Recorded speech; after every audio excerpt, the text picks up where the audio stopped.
Portanto, vão e façam discípulos de todas as nações, batizando-os em nome do Pai, e do Filho, e do Espírito Santo. Jesus, aqui nesse texto, antes de subir aos céus, para quem nunca leu esse texto, o contexto é esse, antes dele subir aos céus e estar de volta com Deus, ele deu a nós essa missão. Por isso que a gente fala que a igreja é missional, ou missionária, mas a palavra mais correta é missional, porque a igreja é como uma seta, é como uma flecha, ela tem um alvo, ela tem uma missão.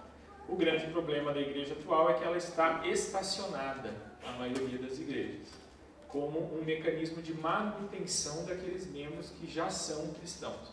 A proposta que eu quero passar para vocês aqui hoje é uma proposta um pouco mais natural de pregar o Evangelho às pessoas, porque não tem como a gente se omitir. Não tem como a gente ficar nesse primeiro grupo aqui acomodado e falar que não é nosso papel. Não tem. Isso é fato, esqueçam. Não é papel de pastor e missionário pregar o Evangelho, apenas. É papel deles também, mas é papel de todo cristão. Aqui no texto fica bem claro que ele está falando isso para todos os discípulos, e não eram só os 12. Tinha muitos discípulos. Tem um momento nos Evangelhos que é relatado o envio de 70 discípulos. Não era só os 12 discípulos. E Jesus enviava. Hoje em dia, esse envio de Jesus seria criticado por muitos pastores. Muitos pastores falam, não, mas eles são muito leigos, eles não conhecem, eles nunca fizeram um curso de teologia. Como que você vai enviar eles para a evangelização? E Jesus enviava, com instruções bem simples e básicas, e ele enviava aquelas pessoas para pregar o Evangelho. Bom, falando nisso, para que o Evangelho, a pregação do Evangelho seja feita de modo natural, é preciso que o cristão passe por alguns pré-requisitos. Não tem como você não cumprir esses pré-requisitos e querer fazer evangelização. Primeiro, que vai ser muito antinatural, vai ser muito forçado você fazer evangelização e discipular sem preencher esses pré-requisitos que eu vou passar aqui. E segundo, que você não vai querer pregar o Evangelho se você não preencher esses pré-requisitos que eu vou passar para vocês aqui hoje. Então, primeiro, é óbvio, aliás, os 3 pré-requisitos que eu vou passar aqui são óbvios. Tá? Não tem novidade nenhuma no que eu vou passar aqui, mas é bom a gente relembrar. Vamos abrir lá em Salmo 42, de 1 a 2? Como a corça anseia por águas correntes, a minha alma anseia por ti, ó Deus. A minha alma tem sede de Deus, do Deus vivo. Quando poderei entrar para apresentar-me a Deus?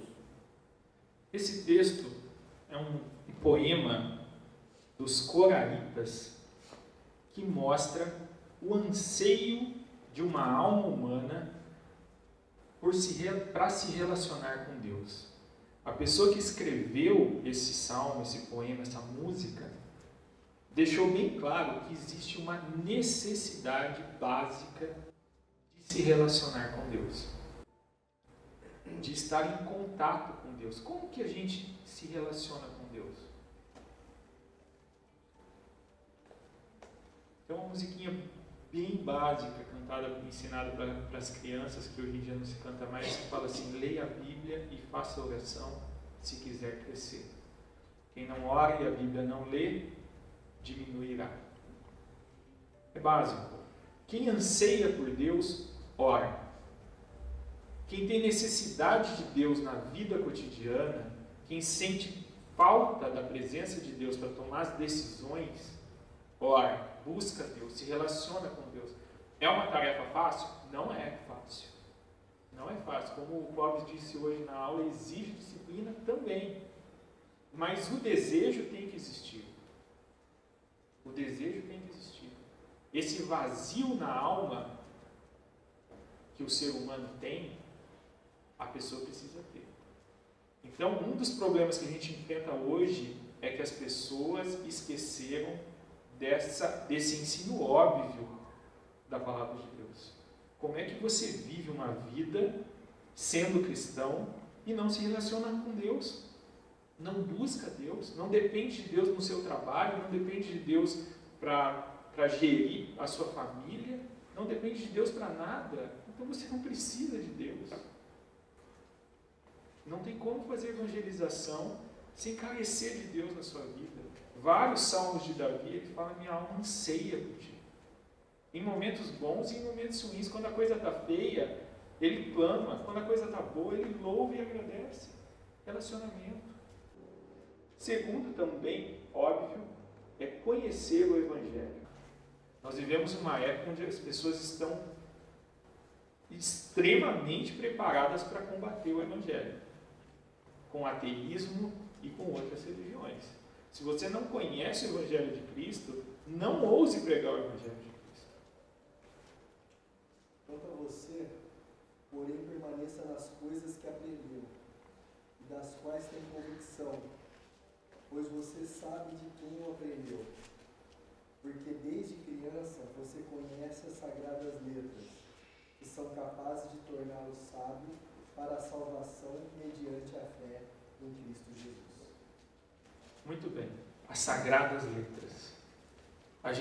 O cristão genuíno, o cristão que quer pregar o Evangelho, o cristão que quer dar frutos, que é fazer novos discípulos, ele precisa buscar conhecer as sagradas letras. Tem que estudar a Bíblia. E isso é exercício, isso é disciplina. Assim como a gente tem interesse em ler um livro de ficção ou um livro específico, técnico da nossa profissão, a gente tem que se debruçar em cima do texto bíblico. Terceiro e também óbvio, vamos ler lá 1 Coríntios 10, 31. Assim quer vocês comam, bebam ou façam qualquer outra coisa, façam tudo para a glória de Deus. Muito bem, um ensino simples, falando sobre coisas que a gente gosta de fazer. Comer, beber e qualquer outras coisas que vocês gostem de fazer. Trabalhando e coisas que você não gostem de fazer também, né? Mas em tudo isso seja feito para a glória de Deus. Tudo. Uma ideia que a gente tem praticado historicamente na igreja e que é errada é que a vida cristã ela deve acontecer nas programações da igreja. A vida cristã ela não foi feita para acontecer nas programações da igreja. A vida cristã foi feita para acontecer no trabalho, em casa, comendo com os amigos, no churrasco, no shopping, na escola, na faculdade. A vida cristã ela tem que acontecer no palco da vida. Na igreja a gente faz o que? A gente se alimenta. A igreja é o nosso quartel-general, é o nosso QG, onde a gente se reúne para aprender de Cristo, para estudar o Evangelho, para se fortalecer com irmãos que já são cristãos, mas o Evangelho ele acontece no palco da vida, na sua casa. E isso é testemunhar com a vida. Se você não preenche, se nós não preenchemos esses 3 pré-requisitos, a gente vai fazer no mínimo, uma evangelização e um discipulado forçado, ensaiado, estilo Hollywood. Você ensaia um texto, pega um livrinho, um folheto, entrega um folheto, aprende os passos 1, 2, 3 e vai fazer evangelização. Então você simplesmente fala para o seu amigo: olha, é assim, assim, assado, mas não me pergunte como. Não tem como fazer uma evangelização, discipulado natural, orgânico, como o reino de Deus é. O reino de Deus é orgânico, se você não vive esses 3 pré-requisitos aqui. Se você viveu, se você está buscando isso, e um detalhe importante sobre esses pré-requisitos, não é assim, cumprir os 3 pré-requisitos, posso começar a evangelizar e abandono os pré-requisitos. Não. Isso aqui é praticar a vida toda. É a sua vida com Deus. É a sua vida cristã. Aí você vai naturalmente se tornar um evangelizador. Por que eu usei esse símbolo aqui do Wi-Fi? Porque a ideia é justamente propagar. O que esse sinal mostra, o que esse símbolo está mostrando, é que ele está propagando um sinal de rede. O cristão, ele tem que ter dentro dele o reino de Deus, o Evangelho, cumprindo aqueles pré-requisitos. Fazendo isso, ele propaga o Evangelho naturalmente, organicamente. É natural, não é forçado. E aqui, daqui em diante, eu pretendo ser breve, eu vou passar por alguns passos dessa evangelização orgânica, natural, sem forçar a barra. Eu quero que vocês saiam com a cabeça de que a evangelização e o discipulado, ele pode fluir na sua vida de forma natural. Então, a primeira coisa que você precisa fazer está relatado lá em Mateus 9:36. Ao ver as multidões, teve compaixão delas, porque estavam aflitas e desamparadas, como ovelhas sem pastor. Jesus não cumpriu a missão dele por obrigação. Jesus olhava as almas das pessoas e via pessoas aflitas. Ele se importava com as pessoas. A primeira coisa que você tem que fazer para fazer uma evangelização natural é olhar para um amigo seu que está numa situação boa ou ruim, não importa, e falar assim: poxa, eu não importo com a vida dele. Essa pessoa não conhece a Cristo. E eu convivo com ela um tempão. Eu trabalho com ela e ela não conhece Jesus.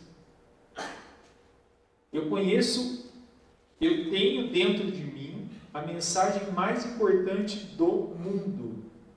Meu amigo convive comigo e eu preciso que ele conheça o Evangelho.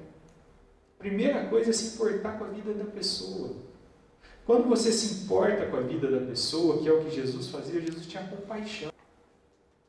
Não era uma obrigação, poxa, que pesado esse fardo em Deus, em Pai que o Senhor me deu. Ele olhava para as pessoas, como Jonas fez, né? Jonas fez assim: tá bom, eu vou lá. Não, isso é antinatural. O exemplo de Jonas não é correto. O exemplo de Jonas é errado.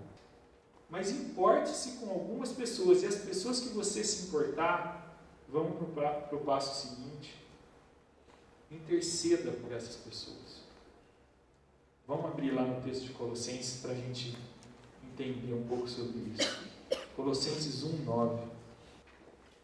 Por essa razão, desde o dia em que o ouvimos, não deixamos de orar por vocês e de pedir que sejam cheios do pleno conhecimento da vontade de Deus, com toda a sabedoria e entendimento espiritual.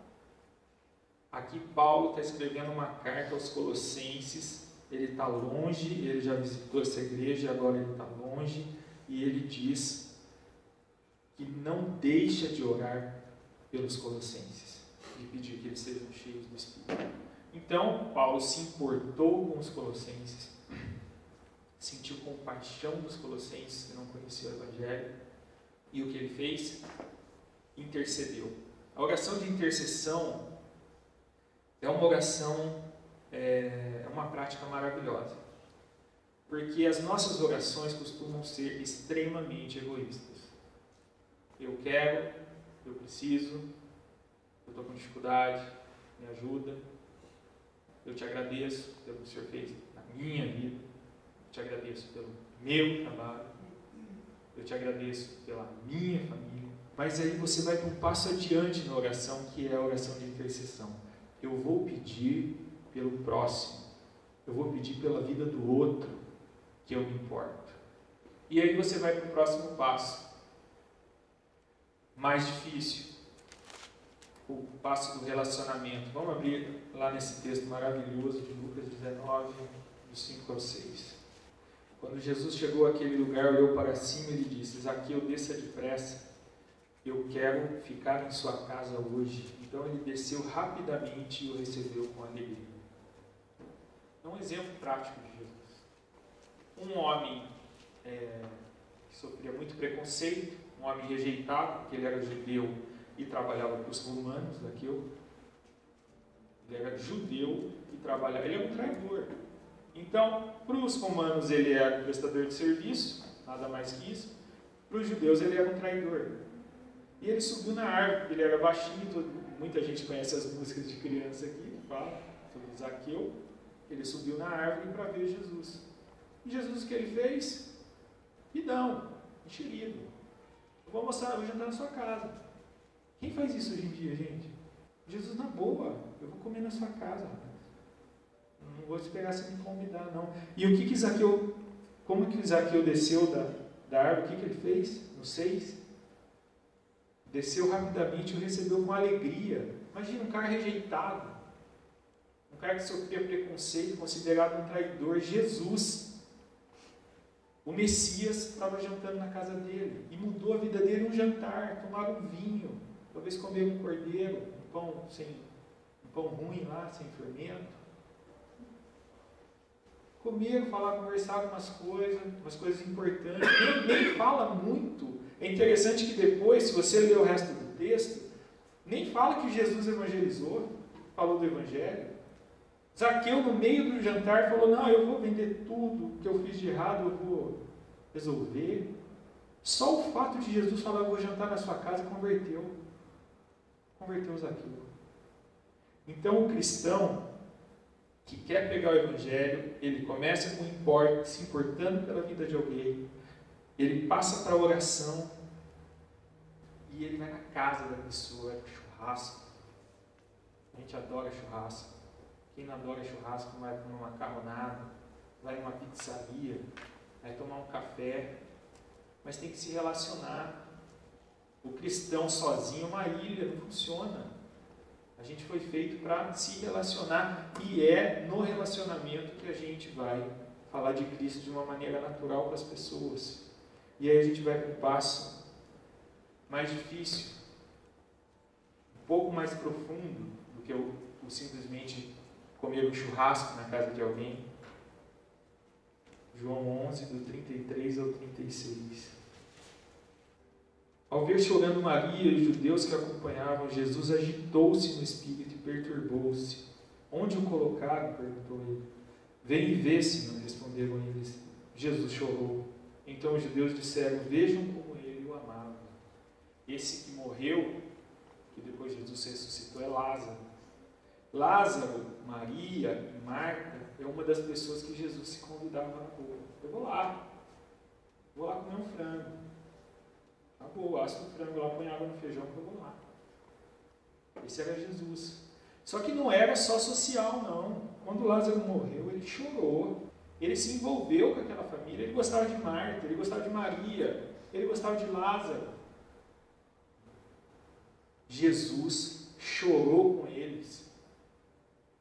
Então Jesus ressuscitou a Lázaro porque ele quis ressuscitar a Lázaro. Ele não ressuscitou a Lázaro porque ele queria mostrar que ele era o bambambam, que ele tinha poder. Ele ressuscitou a Lázaro porque ele viu as pessoas chorando, porque ele chorou. E o que isso tem a ver com a nossa vida? A gente tem que se envolver com as pessoas que a gente se importou lá no começo. Se a pessoa passa por dificuldade, você vai chorar com ela. Você não pode ser amigo da pessoa pelo simples interesse de pregar o evangelho para ela. Sabe por quê? Porque para a pessoa vai soar como interesse. Essa pessoa quer que eu seja membro da igreja dele. Por isso que ele é legal comigo. Isso não é o evangelho de Cristo. Você tem que se envolver e chorar com a pessoa. Estar junto com a pessoa, sorrir com a pessoa. Comer a picanha com a pessoa também, quando está tudo bem. Mas chorar com ela quando as coisas estão mal. O cristão tem que ser um amigo ideal. E o amigo ideal, quando a coisa está feia, onde ele está? Ele está do lado da pessoa. E os amigos superficiais estão aonde? Talvez uma ligação. E aí? Está melhor? O cristão ele tem que ser um amigo ideal. E depois de tudo isso, a gente vai para o ensino.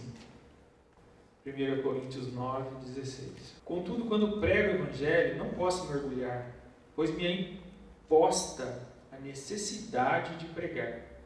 Ai de mim se não pregar o Evangelho. Esse texto, para ficar bem claro, nas palavras de Paulo aos Coríntios, que não tem como você falar, não, eu posso ser tudo isso que você falou antes, Lucas, mas falar do Evangelho eu não consigo.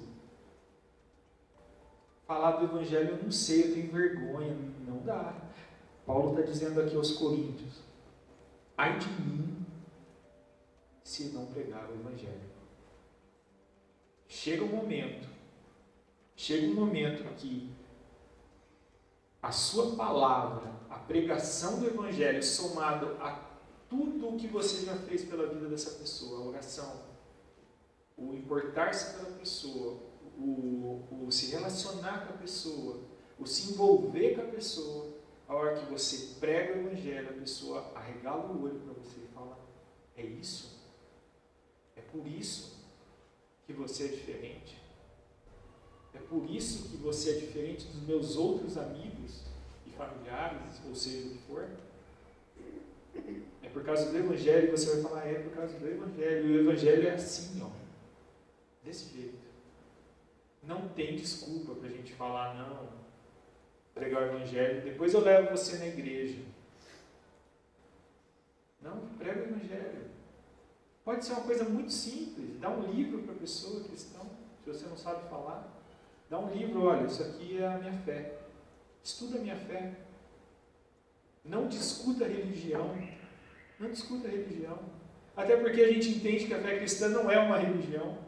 A gente entende que a fé cristã é o caminho. Que Jesus é o caminho, a verdade e a vida. Se a pessoa me falar, mas e a reencarnação, e isso e aquilo? Aí você pode partir para um estudo. Mas nunca questionando, prega o Evangelho. Se você crê em Cristo Jesus, se você crê no Evangelho, o Evangelho vai transformar a vida da pessoa. Prega o Evangelho é isso. É isso aqui o Evangelho. O nosso papel é propagar o Evangelho.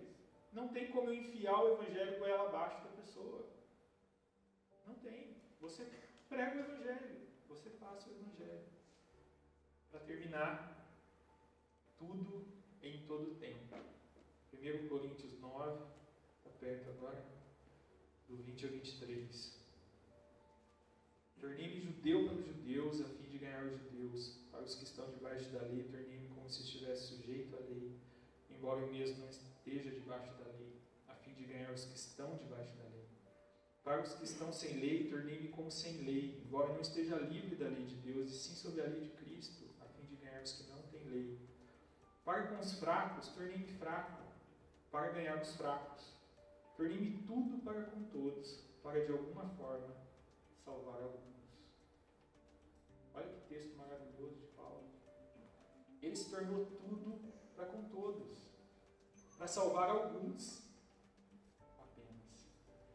Não sei se vocês perceberam, mas essa apresentação não tem uma sequência. E eu fiz de propósito isso para mostrar para vocês que isso não é uma cartilha. Não existe passo 1, passo 2, passo 3, passo 4, passo 5. Você pode primeiro se envolver com a pessoa e chorar com ela, e depois começar a orar pela vida dela. Você pode primeiro pregar o Evangelho para ela no ônibus, e depois se importar com a vida dela. Porque o ser humano gosta muito de cartilha, né? Então talvez fique na cabeça de alguns, se eu usasse 1, 2, 3 e 4, tá, agora eu vou começar a me importar. Depois do mês que vem eu vou orar. Não, não é assim que funciona, é orgânico. Tem que fluir. Então, tem pessoas que de repente você já se importou. E amanhã você tem a oportunidade de falar do Evangelho para essa pessoa. E depois de amanhã você vai orar por ela. O que precisa acontecer é que você se ative para isso. Que você se disponha a isso. Por isso eu usei esse símbolo, que é um símbolo usado nos equipamentos eletrônicos, que é o símbolo de on, de ligado. É algo que a gente tem que ligar em nós. Eu espero que vocês não saiam daqui hoje com a ideia de peso, de fardo. Eu espero que vocês saiam daqui com a ideia de que eu posso, desse jeito orgânico, desse jeito natural, eu consigo fazer. E é meu papel fazer isso. E eu posso ser amigo das pessoas que não são cristãs. Jesus foi taxado de comilão e beberrão porque ele comia com pecadores. Se você acha isso errado, você está indo contra Cristo. Então vá para o churrasco, meu irmão. Vá para a pizza. Vá viver a sua vida no seu trabalho. Mas você é cristão. Você tem o reino de Deus dentro de você. E você pode passar isso para as pessoas.